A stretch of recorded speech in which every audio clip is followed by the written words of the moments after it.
지난 주말에 짬뽕 먹으러 동네 중국집을 갔는데요. 아주머니 한 분이 자기는 얀센 한 번 맞았는데 무서워서 추가로는 안 맞을 거라고.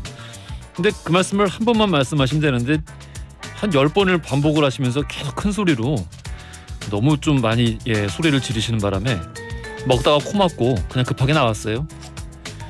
원래대로라면 지난 4주간 시행됐던 단계적 일상회복 1단계 조치 결과를 평가하고 다음 단계로 이행하는 날이었죠.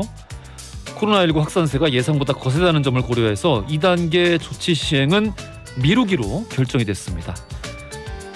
연일 최고 확진자 수를 갱신하고 해외에서도 잇따라 위드 코로나 정책 이전으로 회귀를 하면서 국경을 폐쇄하고 있는 상황이라요. 2단계 조치는 당연히 안 될 말이고 오히려 방역에 부분적인 강화가 필요한 건 아닐까 싶었는데, 하지만 정부는요, 어렵게 시작한 단계적 일상회복을 되돌려 과거로 후퇴할 수 없다며 일상회복 2단계 전환만 유보를 하고 별도의 방역 강화는 하지 않겠다고 밝혔습니다. 특히 백신 3차 접종이 추가 접종이 아니라요, 기본 접종이고 3차까지 맞춰야 접종이 완료되는 것으로 인식이 전환될 필요가 있다, 이렇게 강조했는데요.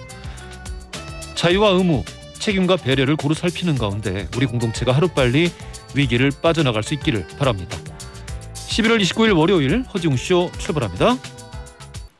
허지웅쇼 1부 첫 곡 듀란듀란의 노토리어스 듣고 왔습니다. 그러니까 진짜 시트콤 같았어요. 제가 그 노중훈 작가님이 추천해준 집이거든요. 집 근처에 보광동에 이제 어디를 갔는데 맛있게 먹고 있다가 사장님은 이제 주방일 끝나니까 한가지 전에 나와가지고 막 이제 그 말씀을 막 하시는 거예요. 사람들에게 다니는 이유가 이게 맞고 3일 만에 삐 돼야 돼 막 하면서 막 소리를 막 지르시는 거예요. 그러니까 이게 듣고 계시던 단골이신 것 같은데 아주머니가 그냥 계속이 나는 얀센 한 번 맞았는데 더 안 맞을 거야. 그게 딱 한 번만 말씀하시면 될 텐데 좀 별로 그렇게 그런 거 신경 크게 안 쓰거든요. 그렇게 해서 제가 만약에 전염될 것 같으면은 뭐 그것도 운명이겠거니 뭐 그런 생각하는 편인데, 맛있게 먹으려고 하는데 그 말씀을 계속 하시니까 옆에서 뭐 내 귀에 이렇게 들으라고 하는 것처럼 안 맞을 거야? 안 맞았어? 안 맞을 거라니까 안 맞아 계속 그 얘기를 하시니까 나중에 좀 무서워져가지고 끝까지 못 먹고 나왔습니다. 아무튼 아직도 자영업이 완전히 다 풀린 것 같지는 않더라고요. 사정이. 그래요. 자, 오늘 하루 어떻게 보내셨는지 여러분들 이야기 보내주시면요, 이따 4부에서 나 취합해서 우리 함께 나눠볼 거고요. 엔딩송도 함께 추천을 받고 있습니다. 골라주신 음악으로 늘 하루 마무리하고 있어요. 짧은 건 50원, 긴 건 100원이 드는 문자 샵 1035나 무료인 고릴라 또는 허지웅씨 홈페이지 사연을 남겨주시면 추첨 통해서 오늘은요 치킨 쿠폰 그리고 돼지 안심 보내드리겠습니다. 맛있겠다.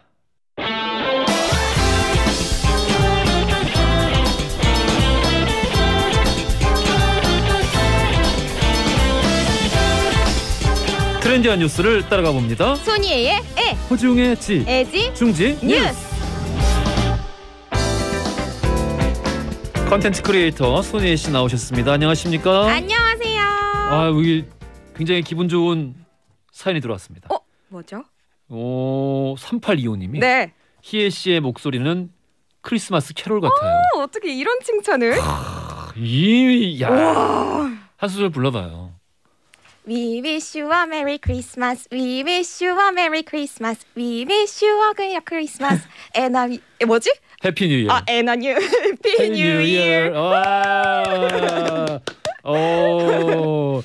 야, 캐롤 같은 목소리다. 감사합니다. 너무 좋은 말씀이네. 근데 진짜 칭찬도 고급진 칭찬이다. 그러니까. 근데 생각해 보니까 진짜 이제 얼마 안 남았네요. 얼마 안 남았어요. 심지어 저도 캐롤을 종종 듣거든요, 요즘. 예. 이게 확실히 따뜻할 때는 캐롤이 확 땡기지가 않고 차가운 바람이 불어야 캐롤 듣는 맛이 있는 것 같아요. 제가 또 캐롤 되게 좋아하거든요.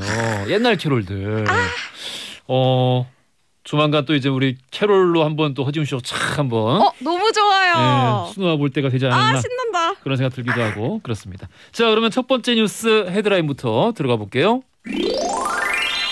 첫 번째 소식은 청각 장애인의 수화가 즉흥 연극으로라는 소식인데요. 우리가 무대에서 관객의 얘기를 듣고 즉석으로 만드는 공연 이런 걸 우리는 즉흥극이라고 하는데요. 그렇죠. 맞아요. 그렇죠. 예. 근데 청각 장애인분들도 함께 참여할 수 있는 즉흥극이 열렸다고 해서 제가 관련 소식을 가져왔어요. 청각 장애인 분들이 참여할 수 있는 즉흥극?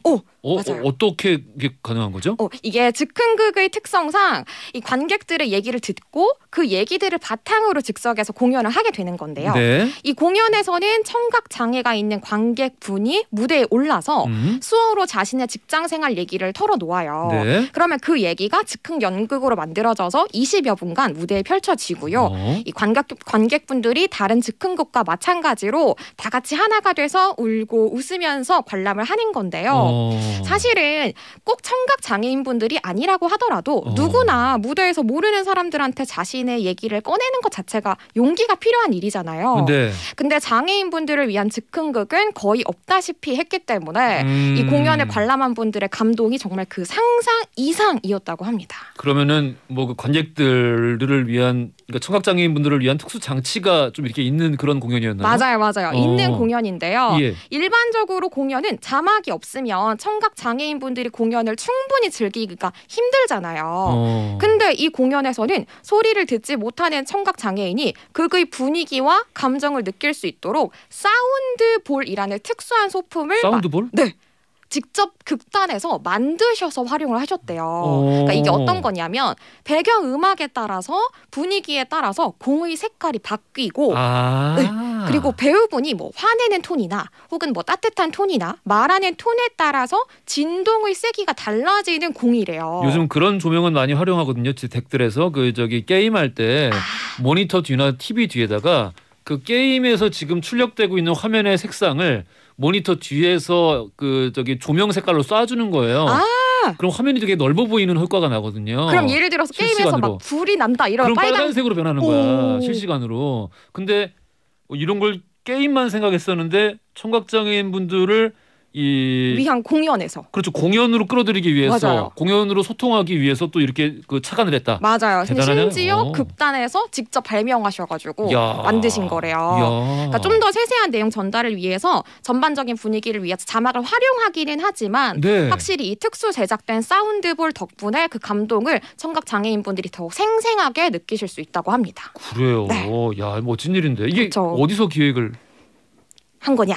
이번 공연은 자막이 없으면 연극을 즐기기 힘든 이 청각 장애인분들에게 색다른 재미를 주고 그리고 장애인분들과 비장애인이 공감하면서 소통할 수 있는 자리를 위해서 한 즉흥 연극 전문 극단에서 기획을 한 건데요. 이 연출을 맡은 노지향 씨가 공연에서는 사실 정말 다양한 음악도 연주가 되고 있는데 음악은 볼 수가 없기 때문에 청각 장애인분들이 즐길 수가 없어서 안타까웠다. 그래서 사운드볼을 제작하게 됐고 청각 장애인분들이 수업뿐만 아니라 다양한 경로를 통해서 경험을 할 수 있게 돼서 기쁘다라고 말씀을 해주셨습니다. 소리를 색깔로. 맞아요. 멋지다. 너무 멋지죠. 내년에도 진행될 예정이라고 해요. 계속해서. 네. 또 요즘은 이 고령자나 장애인들이 편하게 볼 수 있는 베리어 프리, 베리어 프리. 공연이 많이 좀 늘고 있는데 맞아요. 예, 이것도 좀 설명 좀 해주시죠. 작년부터는 온라인 생중계 공연에서도 베리어 프리가 시도가 됐는데요. 이 탈춤극 오셀로와 이야구에서는 청각 장애인을 위한 문자 통역 그리고 수어 통역과 함께 시각 장애인을 위한 음악 해설까지 제공을 해서 눈길을 끌었어요. 그래요. 이 음악 해설이라는 건 뭐냐면 소리로 공연의 무대 구성 그리고 배우가 어떻게 움직이고 있는지 그리고 분위기가 어떤지 이런 것들을 설명을 해주는 거고요. 이뿐만 아니라 무용계에서도 변화가 있는데요. 이 최근에는 시각 장애인을 위한 무용 음악 해설가가 양성이 많이 되고 있대요. 예를 들어서 국립현대무용단에서는 지난 7월에 국내에서 처음으로 무용 음성 해설 워크숍을 열어서 전문가 과정을 5분이나 뽑았다고 합니다. 그래요. 아니나 다를까 우리 지금 설마? 요 시간쯤이면은 예상 답안들을 보내주시기 시작하는데 오늘은 어떤 답안들이? 3번 사운드볼. 3번 사운드볼. 2번 사운드볼. 땡. 오늘은 좀 섣부르지 않은가. 오늘은 제가 예고하건데 긴장을 하시고 정말 바짝 잘 들으셔야 됩니다. 우리 손영기님 1번 사운드볼. 아 그래요? 땡이에요? 알겠습니다. 자 그러면 바로 다음 헤드라인 들어가 볼게요. 두 번째 소식은요. 무인 우주 서류로 지구 충돌 소행성의 궤도 바꾼다라는 제목으로 제가 가져왔는데요. 네. 우리 영화 아마겟돈을 연상시키는 그래요. 실험이 시작됐어요. 이 영화 아마겟돈에서는 소행성의 지구 충돌을 주제로 하고 있잖아요. 예. 그러니까 이번에 나사에서 실험이 진행됐는데 무인 우주선을 우주로 보내서 작은 위성이랑 충돌을 시켜서 그 위성의 궤도를 바꾸는 실험을 했습니다. 아 멋지다. 너무 멋지죠. 예. 이 나사에서 미국 시간으로 23일 한 오후 10시쯤에 우주 기지에서 스페이스X의 로켓 무인 우주선 다트를 발사를 했는데요. 네. 이 다트는 냉장고 한 대 정도의 크기래요. 이 다트가 내년 9월 말이나 10월 초에 지구로부터 1,100만 킬로미터 떨어진 곳에서 디디모스 소행성 주위를 도는 축구장 크기의 디모르포스 위성이랑 예. 초속 6.6km의 속도로 부딪히게 될 거예요. 아. 탕 하고 부딪히면 어? 이게 관찰이 돼야 되잖아요. 누군가를 네네. 봐야 되는데 네. 바로 이 충돌 과정을 다트와 함께 발사된 초소형 관찰 위성이 기록을 해서 지구로 전송을 하게 되는데요. 알겠습니다. 이름이 다트네요. 맞습니다. 이런 얘기들 들으면은 이게 어떤 분들은 뭐 세금 아깝게 뭐 이런 얘기들도 하시지만요. 아니죠. 너무 유의미한 실험이죠. 그럼요. 우리 케네디가 그렇게 얘기하지 않았습니까? 우리가 달에 가려는 이유는 그것이 쉽기 때문이 아니라 어렵기 때문에 가려는 거다. 그렇습니다. 저는 이렇게 우주에 관련된 이런 여러 가지 노력들이 볼 때마다 그 말도 같이 떠오르면서 아 정말 인류는 위대하다. 맞아요. 어떤 차원에서 정말 위대하다. 많은 가능성들이 있구나. 그런 생각을 하게 됩니다. 맞아요. 자, 그럼 오늘 애지중지 퀴즈 여기서 바로 들어가 보겠습니다. 드디어 나왔습니다. 드디어 나왔습니다. 얼마 전 나사에서 무인 우주선으로 소행성의 궤도를 바꾸는 실험을 진행했습니다. 해당 무인 우주선은 내년 9월쯤에 소행성과 쾅 하고 부딪힐 예정인데요. 이 무인 우주선의 이름은 무엇일까요? 네. 1번 누리호, 2번 다트, 3번 베누. 방금 전에 나왔어요. 방금 너무 전에 따끈따끈하다. 30초 전에 나왔습니다. 너무 따끈따끈해. 자, 정답 아시는 분들 짧은 건 50원, 긴 건 100원이 드는 문자 샵 1035나 무료인 고릴라 보내주시면 2부 시작하자마자 5분에게 돼지 안심 선물로 보내드리겠습니다.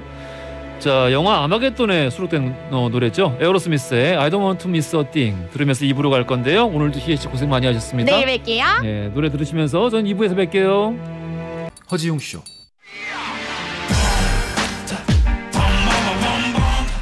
예예 빰 빰빠바빰빰 뭐라고 발라버려 예 6 to 8 6시부터 8시까지 허지용 쇼 Say what?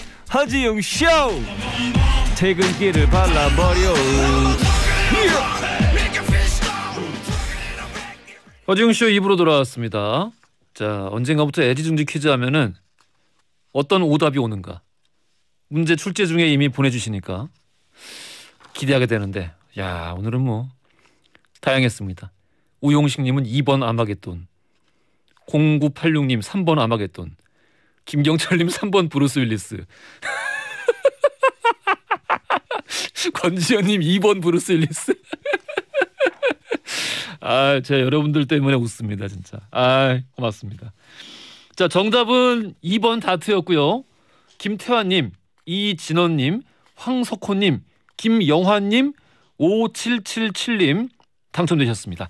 돼지 안심 보내드릴 건데 이건 쿠폰이 아니고요. 저희가 직접 돼지 안심 보내드리는 거니까 택배로 받아보시겠네요. 맛있게 드시고요.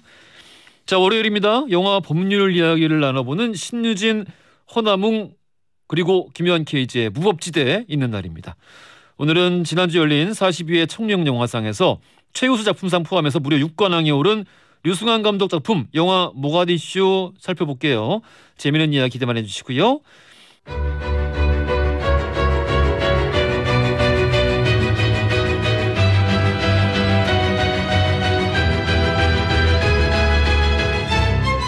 영화와 법률의 만남 신유진 김혜원 K씨 허남웅의 무법지대. 다시 한번 목적을 정확하게 합시다. 남북 통일하러 모인 것도 아니고 우리는 오로지 이 전쟁을 통해서 살아나가기 위해서 모인 겁니다. 오케이? 이런 헛짓거리 말고 날 박는 대로 우린 우리 갈 길 가면 됩니다. 남조선 공작질에 휘말릴 필요가 없죠. 공작은 무슨 얼어 죽을 놈의 공작. 어쨌든 남이 되건 북이 되건 이 선이 닿는 큰 대사관을 탈출 루트로 잡아봅시다. 우리가 이태리 대사관을 맡고 임 대사님이 이집트 대사관을 맡아서 상황이 유리한 쪽을 선택하는 걸로. 만일 그때 가서 한쪽만 빠져나갈 상황이 된다면 어쩌? 살 사람은 살아야겠죠. 오늘 실화를 바탕으로 한 지난 7월에 개봉했던 유승환 감독 작품 15세 관람가 등급의 영화 모가디슈에 대해서 살펴보겠습니다. 흥만은 변호사 신유진 변호사님 나오셨고요. 안녕하십니까? 네, 안녕하세요. 정만은 평론가 1등 신랑감 허나묵 영화평론가님 나오셨습니다. 안녕하십니까? 안녕하세요. 자, 그리고 이미 고정 게스트의 어떤 그 위상을 뛰어넘고 있는 영화 전문 너튜버 김요한 KG 나오셨습니다. 안녕하십니까? 네, 안녕하세요. 김현 캐지입니다. 우리 정용경님께서 뭐가 어디슈로 알아들었어요. 되게 뭔가 아저씨 개그 같으면서 묘하게 웃긴데. 그래요? 제가 했으면 또 하셨을 거면서. 그런가 하면 우리 신승민님은 신유진 변호사님 덕분에 월요일이 기다려져요. 월요병 퇴치자. 이야, 오늘도 기대 만땅입니다라고. 제 알바생입니다. 네. 제가 알바생들 좀 풀어요. 먼데이 슬레이어. 어렵죠. 먼슬. 우리 먼슬 신유진 변호사님. 감사합니다. 모가디슈 어떻게 요번에 다들 처음 보신 거예요? 아니면 그때 당시에 보셨어요? 그때 보고 네, 다시 그때 봤죠. 봤죠. 그렇구나. 어때요? 오늘 모가디슈가 지난주 금요일이었죠. 청룡영화제에서 6관왕을 차지했습니다. 그렇죠. 6관왕. 세 분 나는 이 정도는 예상하고 있었다. 아무래도 모가디슈가 가장 이렇게 관객 동원 면에서는 훌륭했으니까 뭐 최다 그렇죠. 관객상 정도는 당연히 받을 것이고. 세 사람 중에 그리고 신유진 변호사님만 예상을 했다. 네. 평론가가 2명인데. 아니 근데 큰 영화가 또 이렇게 디테일까지 살리기가 쉽지 않잖아요. 이게 해외 이렇게 하면서 그런 점에서는 충분히 상을 받을 만한 점이 많이 있었다. 저는 그게 보여요. 그래서 이 대작 속에 또 이 숨어 있는 디테일, 깻잎 장면 기억나시죠? 네, 이 그쵸, 남과 깻잎. 북이 이 깻잎을 이렇게 그쵸. 갈라 먹으면 나눠 이렇게 깻잎 실제로. 한 장에 혼자 띄기가 쉽지 않잖아요. 그렇습니다. 근데 이제 남한 측 그 대사 부인이 깻잎을 이렇게 젓가락질 하니까 북한 측에서 슥 잡아주거든요. 그래도 불구하고 눈빛을 교환하진 않아요. 그런 디테일, 그런 디테일을 살린 영화. 저는 굉장히 칭찬합니다. 그래요. 네. 결국에는 깻잎 때문에 상을 받은 거다. 깻잎상이다. 아니 우리 신유진 변호사님은 늘 그날 다루는 영화의 어떤 모티브를 받아서 이제 이 방송 끝나고 사진 찍을 걸 염두해 가지고 맞습니다. 분장을 해서 오시잖아요. 맞습니다. 오늘은 정확히 어떤 한신성 대사가 이제 영화 초반부터 끝까지 한 색깔 회색 양복을 입거든요. 네, 그래서 제가 회색 양복을 좀 이렇게 준비했습니다. 그래서 안에 하얀색 와이셔츠 그렇죠. 깃 꺼내 입고. 네, 그렇죠. 이렇게. 그럼 오늘 김윤성님이네요. 그렇죠. 한신성 대사. 4885 한번 해주세요. 4885. 4885. 오늘 그 무시무시한 분을 제가 옆에 두고 그러니까. 방송을 하게 됐네요. 두렵네요. 4885는 이제 그 약과죠. 그렇죠. 그 다음 영화에서는 면가였어요. 네, 그렇죠. 명가. 그래서 면가였어요. 감자땅 표 들고서는. 네. 알겠습니다. 네. 자, 모가디슈 세 분은 어떻게 보셨는지 모르겠는데 일단 평론가님, 네, 모가디슈 어떻게 보셨습니까? 저는 이제 그 한국 영화의 진화라는 측면에서 항상 우리가 예전에 못 봤던 풍경들을 만드는 영화들이 항상 한국 영화가 새로운 그런 좀 그 분기점을 마련하잖아요. 뭐 가령 뭐 예를 들면 봉준호 감독의 괴물. 이런 작품 한강의 괴물이 출몰했다. 그런 이미지 본다는 게 그렇죠. 예전에 상상할 수 없었잖아요. 네. 그렇죠. 근데 이제 모가디슈도 좀 그런 느낌을 받았는데 그 모가디슈 이제 극 중에서는 소말리아지만 실제 촬영은 모로코에서 올 로케이션으로 진행이 됐잖아요. 그래서 그 광경을 보면서 이게 예전에 한국 영화에서는 볼 수 없었던 그런 풍경인데 그런 것들이 일단 눈을 굉장히 현혹하잖아요. 일단 그림이 만족스럽다. 그렇죠. 근데 그게 그림이 만족스럽다라고 할 때 이미지가 좋다를 넘어서는 게 해외 촬영할 때는 프로덕션이라고 그래가지고 현지의 스태프들하고도 소통해야죠. 또 그 당시의 모습을 재현하려면 자료 조사가 엄청나게 이루어져 있잖아요. 보통 일이 아닙니다. 그렇죠. 그러니까 그런 것들을 해냈다는 것. 이게 이제 한국 영화의 수준이 이 정도다라는 걸 이제 보여준 작품이라는 점에서 만족스러웠죠. 김영현 케이지는 어땠어요? 저는 이 영화 좀 스토리가 있는데요. 혹시 이 영화가 그 공개되기 전에 제가 기대가 좀 너무 되는 거예요. 예고편을 보고 나서. 그래서 이제 영상을 만들어서 너튜브에 올렸죠. 올렸는데 반응이 예상으로 충격적인 게 이승환 감독님 영화에 대해서 보지도 않은 영화인데도 악평이 막 이미 달리고 있는 거예요. 그래서 제가 좀 오기가 생겨서. 잠깐만, 악평의 이유가 이승환 감독 영화이기 때문에? 그렇죠. 아 진짜? 네. 그러니까 이전 전작이 이제 군함도였으니까. 그래서 그 영화를 좋지 않게 본 어떤 그 고가운 시선들이 작용을 해가지고 그렇게 됐는데 제가 오기가 생겨서 영화사 연락을 해가지고 영화를 미리 봤어요. 영화를 보고 나니까 너무 대단한 거예요. 그래서 오죽하면 리뷰 영상에 볼 거면 깔 거면 보고 가라. 보고 얘기해라. 보고 얘기해라. 네. 그러니까 개인적인 사연이 있는 거네. 그러네요. 네, 요 정도까지 한 편의 영화에 인볼브되기 쉽지 않습니다. 맞아요. 자, 우리 신유진 반평론가님. 네, 이 영화가 원래 제목이 탈출이었잖아요. 아, 그랬나요? 그래서 우리 변호사님이 제일 잘 알아. 다른 두분 분발하세요. 이 영화가 탈출 모가디슈였는데 그 부분을 좀 뺐어요. 나중에 이제. 그런데 이 탈출이라는 개념에서 뭐 여기서 이제 남과 북이라는 또 만남이 있지만 그렇지 않아도 우리 8월달에 그 아프가니스탄 카불 공항에서 이 맞습니다. 한국이 정말 그 한국 대사관님들 그리고 교민들 그리고 거기 아프가니스탄에서 한국을 위해서 도와줬던 특별 기여자분들을 태우고 한국으로 날아왔잖아요. 맞아요. 그때 상황이 이랬을까 하면 그러니까 물론 시대적으로는 다르지만 그 긴박감 이게 정말 어떻게 잘 무사히 빠져나갈 수 있을 것인가. 이 탈출하는 그 개념에서는 그 긴박감은 8월달에 있었던 그 사건을 연상시키면서 좀 더 생동감이 좀 느껴졌던 것 같아요. 맞아요. 네. 이 영화 개봉한 게 이제 우리 한참 코로나 전국 지금도 우리 지금 한참이지만 어쨌든 이때도 굉장히 우리 좀 힘든 상황을 버티고 있던 그런 상황이었는데 그 와중에 되게 흥행이 됐어요. 그러니까 이 모가디슈가 이제 개봉하기 전에 그 코로나 때문에 보통 이게 그래도 제작비 마이너스를 하지 않기 위해서는 OTT 쪽으로 한번 이렇게 점쳐보는 것들이 많았잖아요. 왜냐하면 요즘엔 다 진짜 어지간하면 다 OTT 통해 가지고 개봉을 하니까. 근데 이제 유승환 감독도 그렇고 제작사 쪽에서는 이 영화는 그 무조건 극장에서 개봉해야 된다. 극장에서 해야 된다. 하면서 이제 무슨 일이 있었냐면 이제 극장주 연합에서 그 이제 제작비에 어느 선까지는 이득을 가져가지 않겠다라고 하면서 이 영화에 그 BP 포인트라고 하죠. BP. 그 300만까지 낮출 수가 있었던 거예요. 그러니까 300만이 넘으면 그때 이득을 가져가겠다. 원래 이제 배급사가 먼저 가져가잖아요. 그렇죠. 근데 그 중에서 극장 수익을 먼저 가져가지 않겠다. 초과되지 않을 때까지 제작비가 안 될 때까지는 가져가지 않겠다라고 하면서 대단한데? 그거를 좀 내린 거죠. 손익분기점까지는. 맞아요. 그러면서 310만 관객을 동원했거든요. 그러니까 어떤 면에서 보면 이제 이득을 본 거고 한국 영화가 300만이 넘는다는 게 코로나 전국에서는 쉽지는 않았잖아요. 어려운 일이에요. 그러니까 어려운 일이에요. 예를 들면 베테랑 같은 경우는 3일 만에 100만이었는데 모가디슈는 일주일 만에 100만이었거든요. 상대적인 비교는 어렵지만 그래도 이렇게 굉장히 선전한 영화다라고 의미 부여할 수 있죠. 우리 최현정님께서 오늘 영화 전문가 1명과 일반인 3명인 거죠? 신희진 변호사님이 어떤 선전을 보면서 우리 또 그 영화제 분위기를 되게 인상 깊게 많이들 보셨나 봐요. 장준희님도 모가디슈 팀워크 왜 좋은지 청룡영화제에서 서로 축하해주는 모습 참 보기 좋더라고요. 이렇게 또 말씀해주셨고 그렇습니다. 자.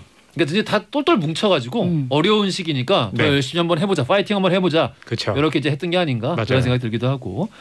자, 기다리셨습니다. 모가디슈 우리 못 보신 분들도 있으니까 줄거리 담당 김요한 KG가 정리해드리겠습니다.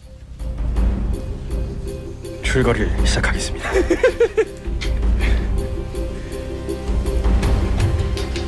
줄거리 오래 걸리는데? 네.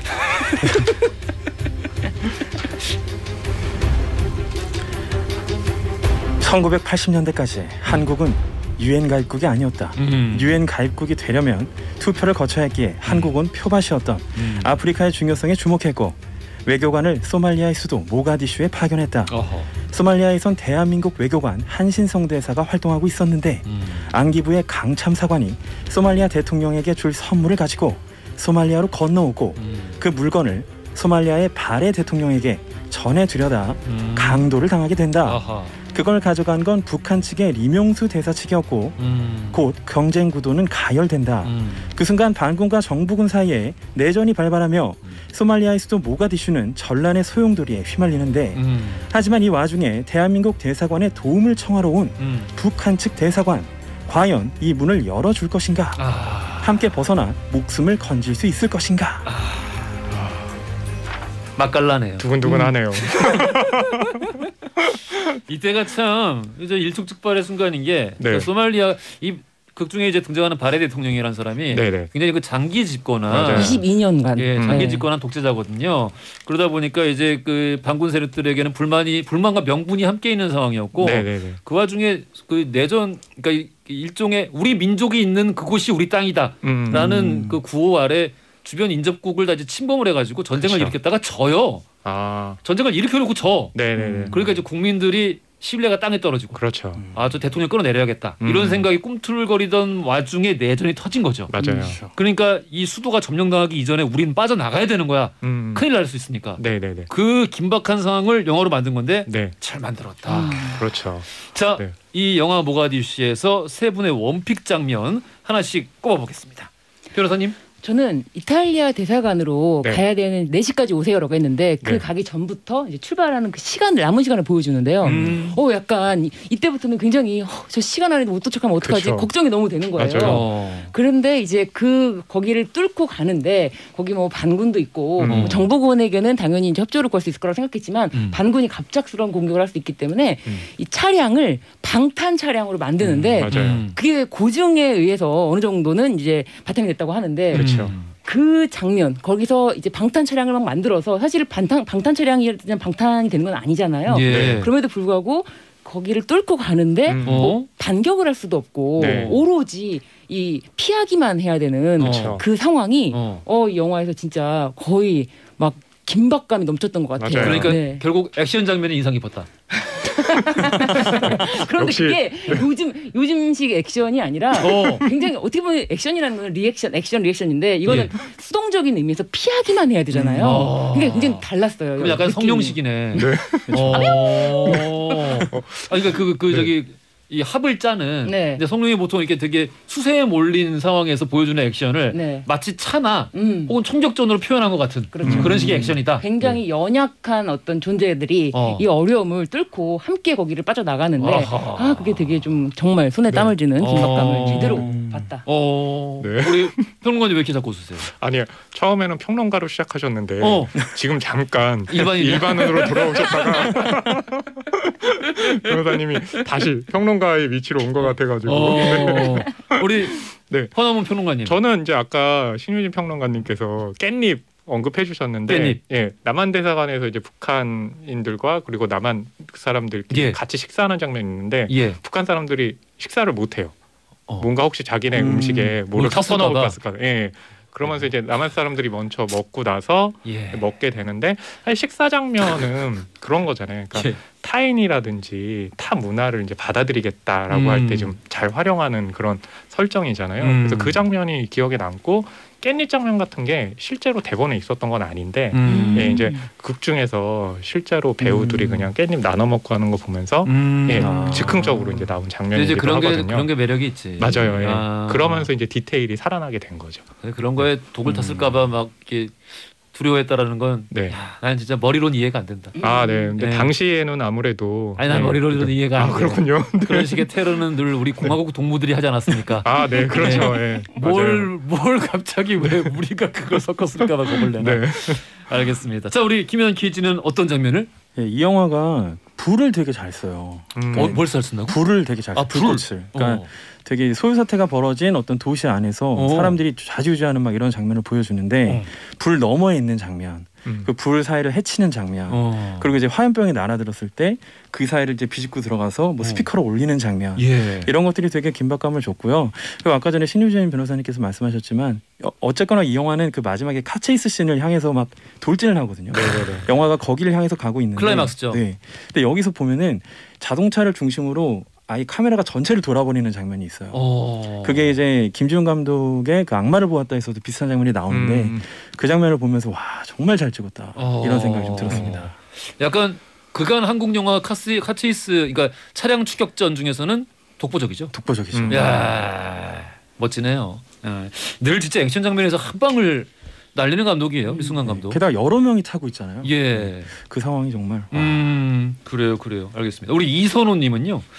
이 영화 보면서요. 찍으면서 진짜 힘들었겠다 싶었어요. 올해 유일하게 영화관 가서 봤던 처음이자 마지막 영화입니다. 이런 분들 많지 않을까요? 왜냐하면 코로나 전국이라 극장에 가기가 쉽지 않고. 그렇죠. 요때 7월에 개봉했죠. 맞아요. 요때 7, 8월에 그랬죠. 요때 잠깐 숨통 잠깐 뒤리는 게 한 일주일 반, 1-2주 정도 있었을 거예요. 그때 아마 보셨을 것 같기도 그렇죠. 하고 이런 요때 딱 이 영화가 올해 처음이자 마지막 영화였다라는 분들 굉장히 많을 것 같습니다. 그렇습니다. 자, 무법지대 오늘 유승환 감독 작품 영화 모가디슈를 살펴보고 있는데요. 여기서 돌발 퀴즈 드리겠습니다. 극중 영화 제목이기도 한 모가디슈. 아프리카에 있는 이 나라의 수도 이름이기도 한데요. 지금 뭐 해적 문제로도 늘 시끄러웠고 우리에게 굉장히 기아 문제와 해적 문제로 늘 뭐 멀리 있지만 아주 또 뭐 그래도 좀 왕왕 듣는 이름 아닌가? 맞아요. 네, 뉴스에서 왕왕 듣는 이름이에요. 자, 여긴 과연 어디일까요? 보기 드리겠습니다. 1번 소말리아, 2번 이집트, 3번 우간다. 힌트. 그 소 닭보듯 닭 소보듯 이런 말 있잖아요. 그렇습니다. 자기 가장 불만이 있는 동물이 누구냐 했더니 소말리아. 소말리아 소. 아유 진짜. 알겠습니다.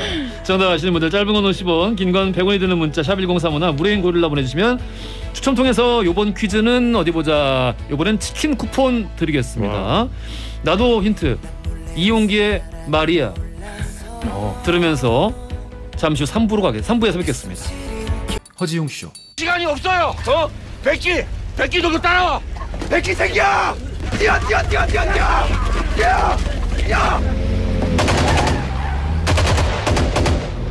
던션 코리아. 위아 코리아. 던션. 잠깐만 주모. 우리가 먼저 내리고 북한분들은 우리 뒤에 저 외국인들하고 동시에 내립니다. 남북이 양쪽 다 공항에 나와 있고 지금 밖에서 우리 기다리고 있습니다. 비행기에서 내리면 절대 서로 아는 척하면 안 되니까 임대사님 인솔 잘 부탁드리고 다들 작별 인사를 여기서 나눕시다. 네. 그래요. 야, 무법지대 오늘은 지난 7월에 개봉했던 유승환 감독의 영화 모가디슈 살펴보고 있습니다. 이거 라디오에서 이렇게 총소리 들으니까 무서운데? 네. 보통 라디오에서 총소리 잘 안 나오거든요. 그러네요. 자, 앞서서 우리 로케 이야기 김현 KG님도 언급을 해주셨고 그랬는데 네네. 이거 올 로케죠. 그러니까 전부 다 그렇죠. 해외에서 찍었죠. 네, 모로코에서 찍었죠. 이유가 있나요? 지금부터 제가 영화를 몇 편을 말씀드릴 테니까 공통점이 있거든요. 일단 본 시리즈, 또 크리스토퍼 놀란의 인셉션, 007 스펙터, 미션 임파서블, 13시간, 존윅 챕터 3, 뭐 리들리 스콧 감독의 블랙호크 다운, 그리고 소말리아 해적이 나왔던 캡틴 필립스, 전부 모로코에서 찍었습니다. 저는 공통점이 할리우드 영화. 이게 모로코 별명이 아프리카의 작은 헐리우드. 저희가 대충 알고 있습니다. 지원금 엄청 잘 주죠. 네, 일단 세금 혜택 엄청나고요. 그럼 여기 가서 찍어야지. 그리고 또 하나 이제 여기 모로코가 좋았던 게 뭐냐면 여기는 현지 코디네이터가 한 명 책임지는 사람이 있어야 되잖아요. 네, 그 사실 되게 중요한 역할이죠. 그렇죠. 근데 이제 이 유승환 감독 같은 경우는 예전에 베를린에서도 한번 그 현지 촬영한 적이 있었고 이번에 모로코에서 했잖아요. 근데 모로코에 시설이 잘 돼 있고 또 특히 코디네이터가요. 부탁을 하면 정말로 빠른 시간 안에 다 준비를 한다는 거예요. 저쪽 촬영이 하고 싶은데 하면 다 관리를 해주고 그런 것들이 굉장히 잘 돼 있었던 거죠. 이렇게 우리나라뿐만 아니라 다른 나라 특히 할리우드 같은 경우에 모로코를 굉장히 많이 활용을 하고 있다. 그렇죠.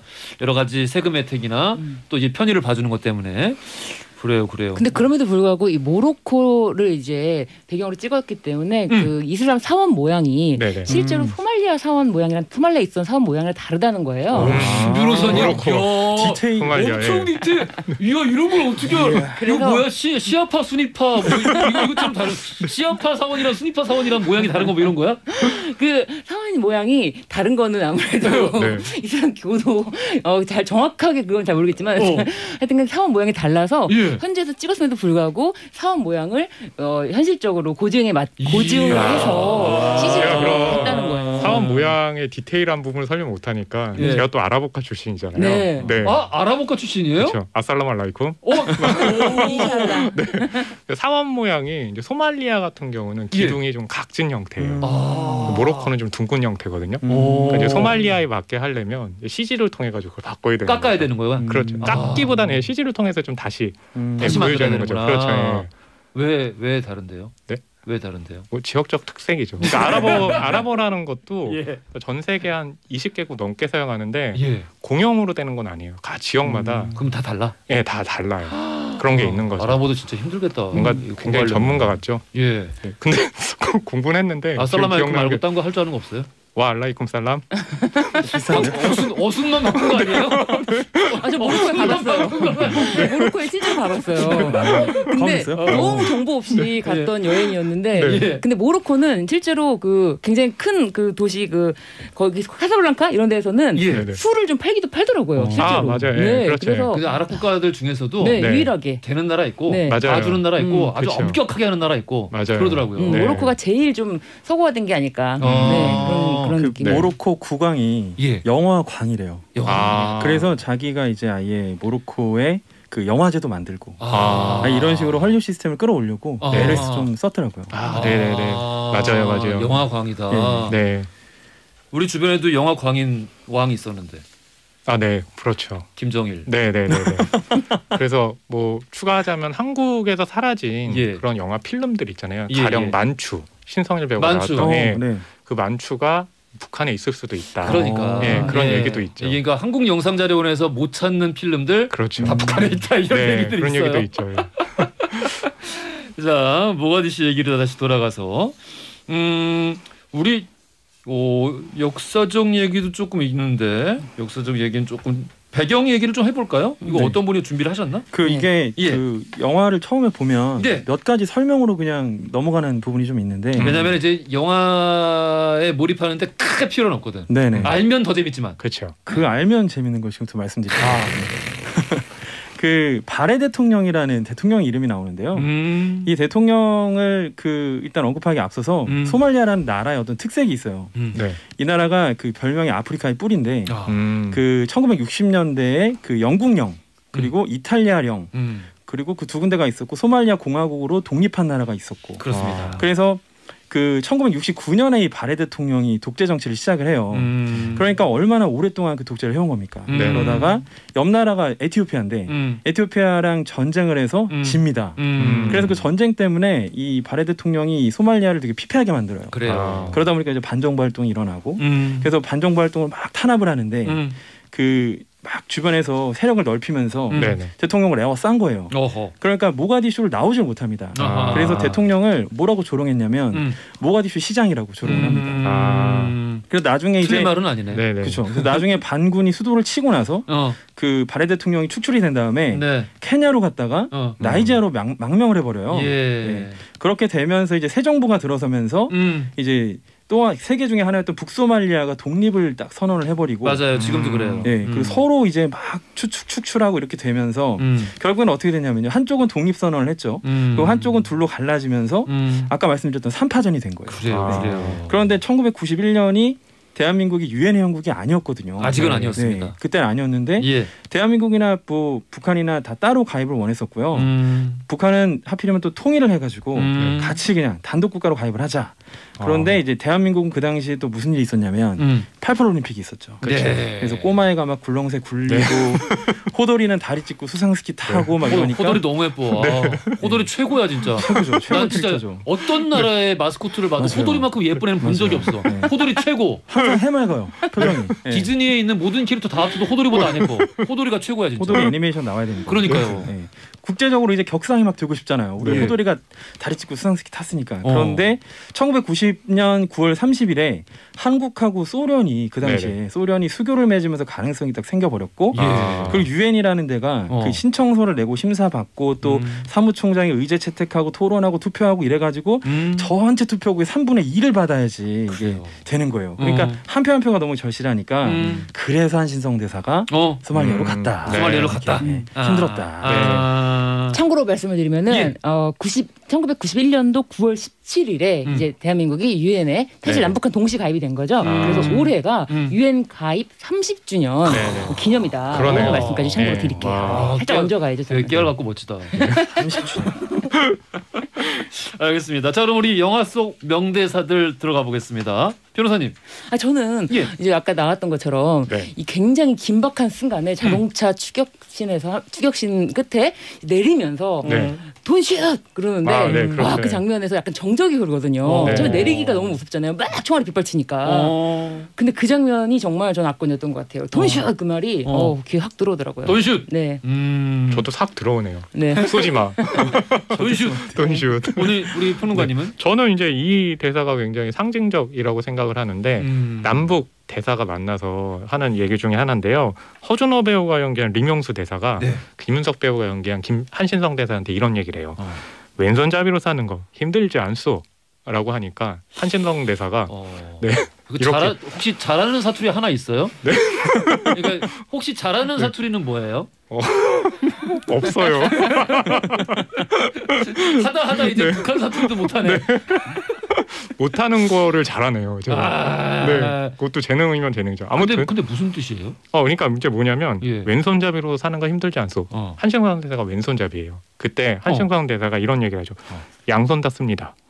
왼손만 쓰면 좌파라고 해서. 그러니까 뭐냐면 이제 당시의 상황을 이런 식으로 우회해서 이제 표현을 하는 거죠. 한신성 대사가 이제 대한민국의 대사니까 한신성 대사가 또 이런 얘기를 하는 거죠. 네네. 제가 이게 잘 못 살려가지고. 그만큼 근데 한신성 대사 성격까지 좀 드러나는 것 같아요. 이게 사실은 왼손잡이지만 왼손잡이면은 좌파라는 얘기 듣고 밑에 안기부 또 직원 그 조인성 배우가 또 안기부 사람이거든요. 강대진. 그러니까 이 사람이 부하 직원이지만 불편해. 여러 가지 눈치를 보면서 막 그런 성격을 또 드러내는 대사라고 생각합니다. 우리 평론가님. 네.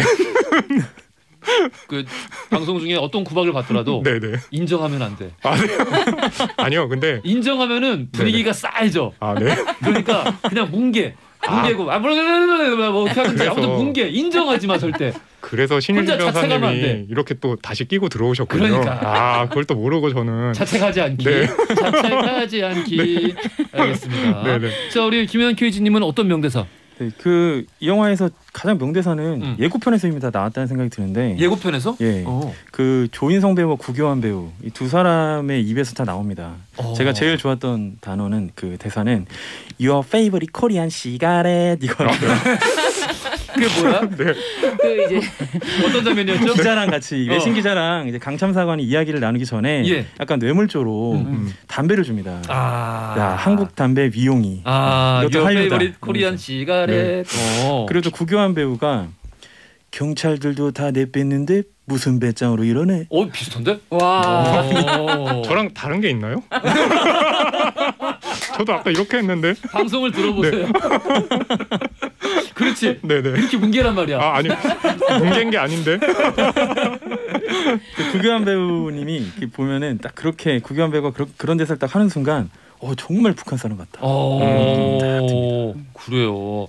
우리 청룡영화제에서 감독상 수상하면서 류승환 감독이 수상 소감이 굉장히 인상적이었다고. 수상 소감으로 류승환 감독이 세상에서 혼자 할 수 있는 일이 있고 혼자 할 수 없는 일이 있다. 그렇죠. 영화를 만드는 건 혼자 할 수 없는 일이다. 그런데 이 영화가 진짜 그거에 집대성을 한 것 같아요. 그렇죠. 절대 혼자서 할 수 없는 영화다. 이 집대성이다.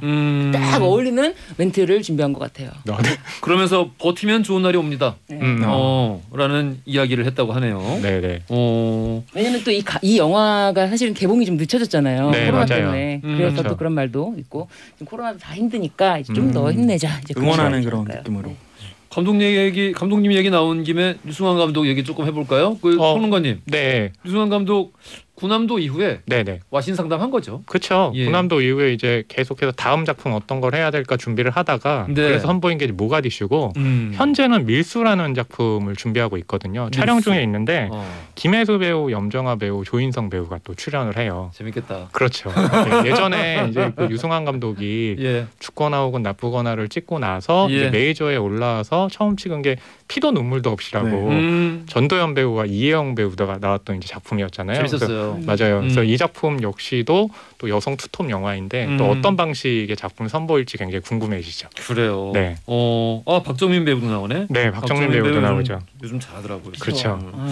김연아 케이지님, 우리 유승환 감독.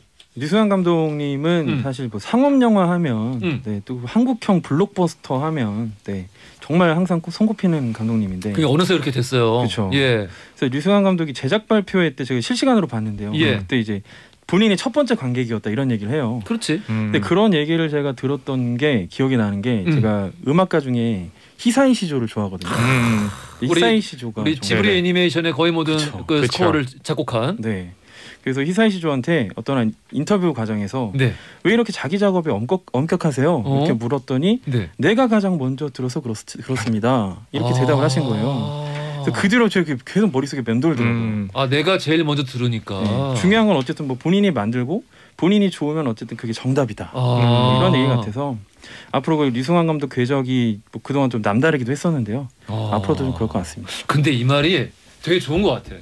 아니 그러니까 이게 그 요즘 이런 생각 되게 많이 하는데요. 네네. 요즘 지옥도 그렇고요. 네네. 오징어 게임도 그렇고요. 네네. 해외에서 잘 되잖아요. 그렇죠. 근데 공통적인 반응이 우리나라에 처음 딱 이제 OTT 떴을 때 딱 보고 나서 재밌네. 재밌는데 많이 봤던 거기도 하고. 네네. 예, 재밌네. 요 정도였거든요. 반응들이 다들 우리나라 사람들은. 그냥 우리한테 보기에 그냥 익숙한 거야. 그렇죠. 근데 우리나라 사람들은 보통 이제 관성적으로 해외에서 뭐가 빵 터지려면은 해외 사람들을 염두에 두고 야 이거 무지막지한 거. 너희들은 이거를 좋아할 수밖에 없어. 왜냐면 그렇게 기획하고 준비했으니까 이런 것들을 막 이렇게 준비를 한단 말이야. 근데 그게 아니라 그냥 내 마음에 드는 거. 맞습니다. 그냥 우리한테 익숙할지언정 그냥 내 마음에 드는 거를 만들면은 그게 그냥 엉뚱하게 다른 데 가서 터진다니까. 다른 데서 통해요 그게. 그렇죠. 근데 막 그냥 이걸 보여줄 거야 저걸 보여줄 거야 이거를 싫어할 수가 없어 이렇게 만들면은 오히려 그 반대급부를 낳는다. 그렇죠. 이런 생각을 좀 요즘 많이 하고 있어가지고 그런 말씀과도 일맥상통하는 게 아닌가 그런 생각이 들었고 영화 속에서 다른 배우들도 굉장히 호평을 받았는데 우리 구교환 배우랑 그렇죠. 허준호 배우 네네. 우리 평가가 좋았습니다. 그러니까 구교환 배우 같은 경우는 모가디슈가 올해 개봉했으니까 당연히 그 전에 뭐 DP라든지 반도를 통해 가지고 많이 알려졌잖아요. 근데 그 전에 모가디슈는 이미 캐스팅 완료된 상태였어요. 그러니까 이제 유승환 감독은 구교환 배우가 유명하기 때문에 쓰면 좋겠다가 아니라 그 역할에 태중기 역할에 이 배우가 어울리겠다라고 하면서 이제 캐스팅을 한 거죠.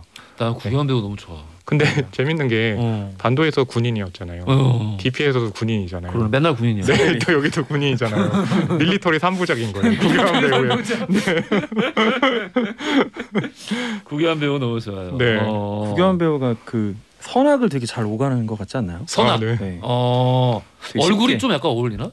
얼굴은 약간 동안 같은데 그 특유의 목소리가 약간 힘이 강하게 느껴지는 않는데 뭔가 다양한 캐릭터를 그리기 좋은 목소리 같아요. 네. 그래서 대사 같은 게 뭐 각인은 안 되거든요. 제가 들었을 때는. 그런데 특유의 그 움직임이나 표정이 되게 깊게 남는 배우인데 또 그 킹덤 아신전에서 말 타고 막 사람들을 도륙하다가 그다음 또 DP에서는 그 꺽상으로 나와가지고 흥척거리면서 내무실에서 그런 모습 보면서 배우는 배우다. 진짜 배우지. 반도에서 제일 많이 알려지지 않았나요? 그렇죠. 반도를 통해서 알려졌죠. 반도 요즘 제일 아마 이 극히 상한가를 달리고 있는 맞아요. 그런 배우가 아닌가. 그래서 그렇죠. 청룡영화제에서 인기상을 받았습니다. 인기상 받았구나. 네. 잘됐다. 잘됐다. 인기상까지 포함하면은 총 6개 상을 청룡영화제에서 받은 거죠. 모가디 씨가 받았기 때문에 와. 최다 상을 수상했습니다. 어때요, 허준호 씨는? 허준호 배우야 워낙에 또 잘하는 인물이기도 하잖아요. 우리 허준호 배우는 늘 우리 익숙하게만 생각했었는데 네네. 킹덤에서 그렇죠. 저도 그 얘기하려고 했는데. 킹덤이 이 시즌에서 너무 멋지잖아요. 네. 이게 깃발 좀비. 네. 그렇죠. 그래가지고 그 장면 볼 때마다 야, 이 진정한 만찢남 아니냐. 그렇죠. 만화를 찍고 나온 남자 아니냐. 네. 그런 생각만 자주 했었거든요. 네, 아버지가 허장강 배우라고 그렇습니다. 해가지고 예. 악역 전문 배우였잖아요. 맞아요. 근데 허준호 배우 같은 경우는 그런 악역 전문 이런 게 아니라 그 구교한 배우가 지금 김유한 케이지님도 성과 악을 굉장히 오가는 연기를 잘한다고 그랬는데 허준호 배우도 딱 보고 있으면 뭔가 되게 무서운데 맞아요. 근데 무섭다고 해서 그냥 악하거나 이런 연기는 아니에요. 예, 그러니까 그런 점에서 굉장히 좀 뛰어난 또 배우라고 할 수 있고 네, 카리스마가 굉장히 뛰어나죠. 배우 캐스팅에 관련한 비화를 좀 알고 계시다고. 네, 제가 또 조사를 해보니까 예. 이 영화 관계자 사이에서는 남북 관계가 안 좋을 때는 미남 배우를 북한 쪽으로 캐스팅을 해야지 관객들이 그게 몰입할 수가 있다는 거예요. 그래요? 미남을 북한 사람으로 캐스팅하라? 그래야 또 북한을 또 응원을 하니까. 남북 관계가 안 좋을 때는. 네. 그런데 남북 관계가 좋았을 때 간첩 리철지를 생각해봐라. 리철지는 유호성 배우가 했다. 얼마나 리얼리즘을 극대화했냐. 그러니까 이건 좋았기 때문에 북쪽을 이제 리철진 유호성 배우가 해도 된다. 잠깐 따져봅시다 한번. 우리 강철비가 이제 우리 강철비 1편이 정우성 씨가 북한 사람 아닙니까? 그렇습니다. 바로 그거예요. 그때가 우리 남북 관계가 그때 좋지 않았나? 그러니까 이게 찍었었던 시점이 아마 또 2016년도 뭐 이쯤이겠죠? 개봉 2017년에 했지만 네, 그쵸. 찍었던 타이밍을 보셔야 돼요. 그때 좋지 않았다. 뭐 그렇게 예상을 할 수가 있잖아요. 제가 한 말은 아니고 영화 관계자. 갑자기 발을 빼시네요. 북쪽에 있던 정우성이 갑자기 남한의 대통령이 됩니다. 그러니까 이 편에서. 네. 그래서 실제로 정우성 씨가 북쪽 사람으로 많이 나와요. 사실. 많이 되는데. 네. 이거는 제가 조사한 바인데요. 또 믿기지 않겠지만 1987년도까지는 반공 영화상이라는 게 따로 맞아요. 존재했는데 그렇죠. 저는 사실 이거 조사하면서 알았거든요. 사실 이거를 이제 수상한 제작사는 외국 영화 수입 쿼터를 받아요. 경쟁이 치열했다. 이런 이야기도 있고. 그러니까 돈 버는 거지. 반공 영화상이라니. 그래서 이제 사실 이 북한을 한 민족으로 이렇게 보는 영화가 이제 90년대부터는 만들어졌다. 그렇게 맞아요. 스토리가 되더라고요. 근데 북한을 다룬 대부분의 영화들 보면은 그러니까 북한이랑 얽히는 우리나라 사람들이 보면은 뭐 의형제, 은밀하게 위대하게, 공조, 강철비 북한 사람이 다 잘생겼어. 그러니까 시대가 엄청 예뻐. 그 얘기를 딱 두고 보니까 최고 미남이야. 묘하게 좀 맞는 느낌이 들어요.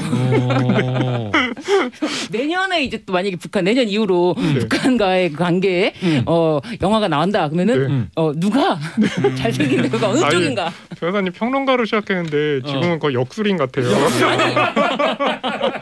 이거는 제가 조사한 바에 의하면은 영화 관계자가 이렇게 인터뷰를 한 거예요. 알겠습니다. 자, 무법지대 오늘 류승환 감독 작품 영화 모가디슈 살펴봤고요.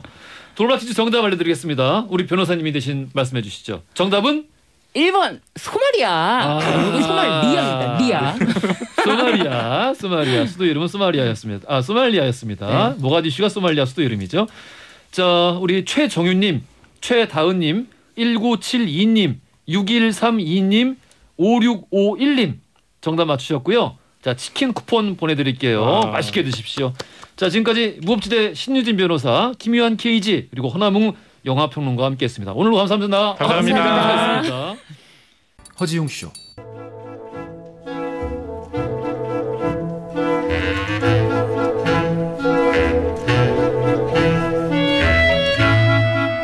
여러분의 하루를 읽어보는 시간, 나의 친애하는 하루. 오늘 하루 여러분을 울고 웃게 만들었던 하루 풍경 공유해 주십시오. 추첨 통해서 선물 보내드리겠습니다. 2319님, 네일샵을 하는데요. 길 건너에요. 새로운 네일샵이 오픈을 해요. 한창 인테리어 중이네요. 안 그래도 장사가 안 되는데 속상해서 친구에게 하소연을 했더니 친구가 그러네요. 우리가 신호등을 기다릴 수 있는 이유는 곧 바뀔 거라는 걸 알기 때문이야. 그러니까 힘들어도 조금만 참자. 곧 신호등처럼 인생이 바뀔 테니까. 친구 말에 정말 힘을 많이 얻었습니다. 친구야 고맙다 해주셨어요. 늘 위로와 지지를 해줄 수 있는 친구를 곁에 가지고 있다는 거는 참 복이고 큰 자산이기도 합니다. 친구끼리 다투는 일 없이 우정 상하지 말고 오래오래 같이 오래 가셨으면 좋겠네요. 보기 참 좋아요. 선물 보내드릴게요. 근데 네일샵을 하는데 왜 길 건너에 네일샵을 오픈하지? 시장 조사를 안 하나? 0234님 퇴근길 횡단보도에요. 웬 젊은 분이 제 이름을 막 부르길래요. 누군가 했더니 여고 동창생이에요.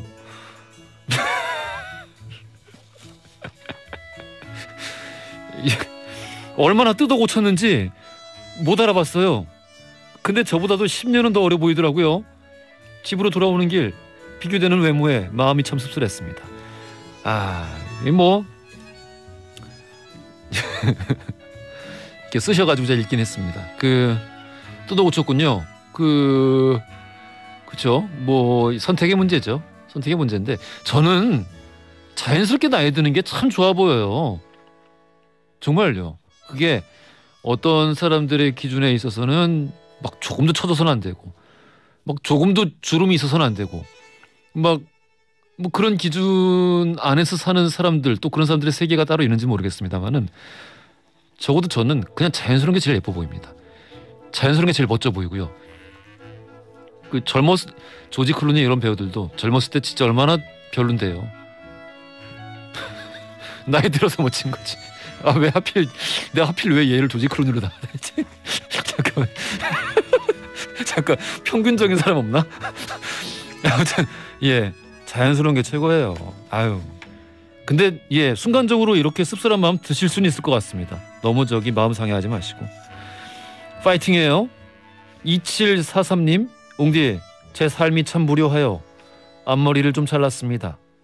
은근히 잘 어울리고 마음에 흡족합니다. 저녁에 딸한테 엄마 어떠냐? 좀 어려 보이지 않아? 동안으로 보이지? 하고 물었더니 딸이 엄마 미안. 동안 아니고 그냥 미안해.